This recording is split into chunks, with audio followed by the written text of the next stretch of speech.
Hi, I'm Steve, And I'm Jen. and we're fire prevention officers with the City of Fredericton. Do you have smoke alarms in your home? Working smoke alarms can cut the risk of dying in a home fire in half. Smoke alarms should be installed in every sleeping room, outside sleeping rooms, and on every level of your home.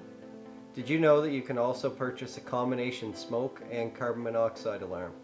With your smoke alarm, a continued set of 3 beeps means there's a fire and to get out and stay out. Hear a chirp? Make a change.